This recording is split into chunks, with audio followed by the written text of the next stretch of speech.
to everybody in Toms River about the efforts that we made in anticipation of the hurricane, the steps that were taken to ensure that we did not receive a serious impact.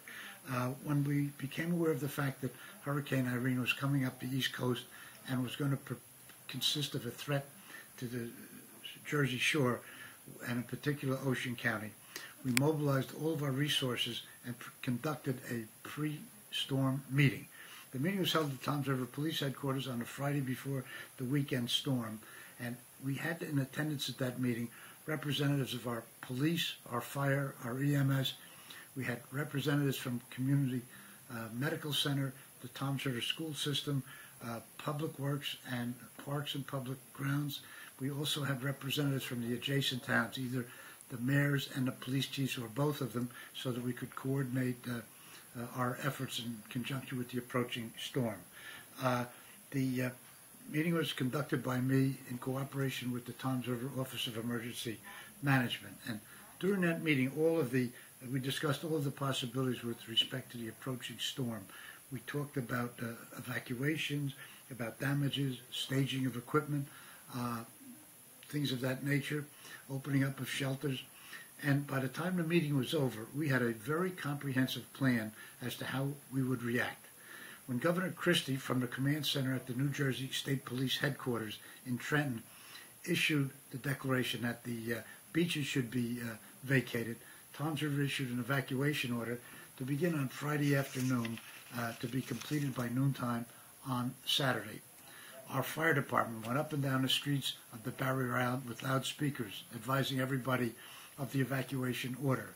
Messages were placed on the Township website. We used the Township Police reverse 911 system to notify people, and we ensured that the message was broadcast over the local news media.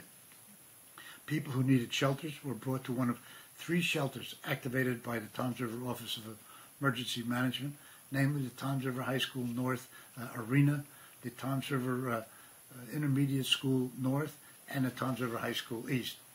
The 3 shelters were eventually filled, and during that period of time, volunteers from various organizations, including the Toms River CERT, C-E-R-T, Citizens Emergency Response Team, assisted in the operation of the shelters, and local vendors provided food for the evacuees. The Toms River Board of Education, in addition to providing the schools for shelters, furnished the school buses that participated in evacuation of people from the barrier islands of our community. The shelters operated without incident, and by Sunday afternoon, we were able to transport the evacuees back to the point where they were picked up on Friday afternoon or on Saturday morning. Because of a late flooding condition on Sunday night along the north branch of the Toms River, it became necessary to reopen the high school intermediate north shelter to accommodate evacuees from the Homestead-run Mobile Home Park on Route 70 in the western portion of the town. This shelter remained open until Monday morning. The biggest problem experienced by the Township of Toms River was the fact that the winds acting upon the trees that were further complicated by the wet grounds caused many trees to topple into power lines. We experienced severe shortage outages throughout the entire township. Toms River fire companies were constantly being dispatched to areas where the trees brought down wires and where transformers caught on fire as a result of the storm.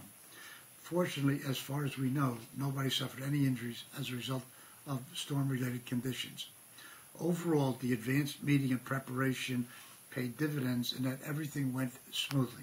The township has since then held a critique meeting with all of the same involved parties to review the events of the hurricane and to accept recommendations as to how to do a better job in the future if and when that becomes necessary. I don't want to end this message without expressing my sincere appreciation to our police department and to our volunteer organizations, our people from CERT that I already mentioned, all of our volunteer fire companies, and our first aid squads. A report from the fire company indicated that from Friday night until Monday morning, our fire companies responded to 187 calls. 17 of them were for actual fires. The rest were for storm-inflicted damage. I'm very grateful to all of these volunteers and to everybody that participated, and I'm thankful that we were able to get through the storm without any casualties.